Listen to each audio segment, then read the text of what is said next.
Simply put, the determinant turns a square matrix into a single number that tells you how the shape changes regarding area or volume in linear transformation.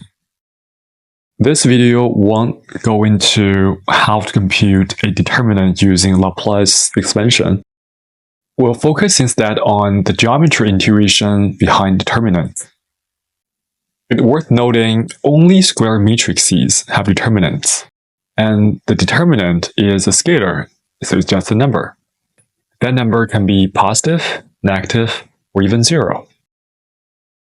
Let's start with the simplest 2x2 matrix, the identity matrix. The two column vectors of the identity matrix form a unit square, a parallelogram with an area exactly equal to 1. If we swap the two column vectors of the identity matrix, we get a new 2x2 matrix, whose determinant is -1. So the parallelogram formed by the two column vectors is still the same unit square, so its area, its absolute value, is still 1. The determinant is -1 because within 180-degree counterclockwise, the first column vector lags behind the second. It reflects a flip in orientation. Let's look at another example.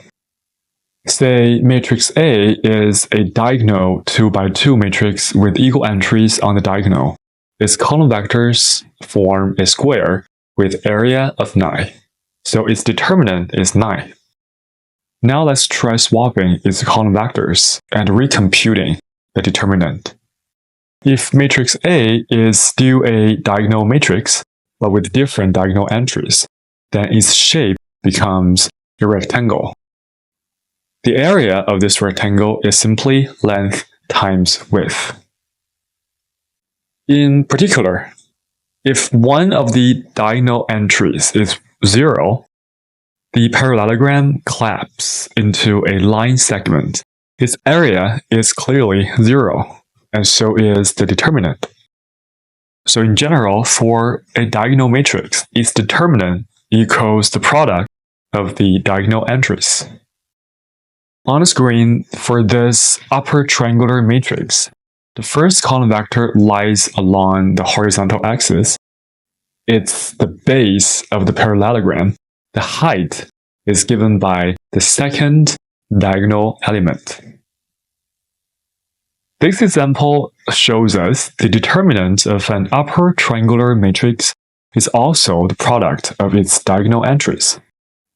Similarly, the determinant of lower triangular matrix is the product of its diagonal entries as well. For a 3x3 matrix, its determinant represents the volume of the parallelepiped formed by its column vectors. The determinant also tells us whether a matrix is invertible. A square matrix is invertible if and only if its determinant is non-zero. Matrix inverse, that's the topic of the next video.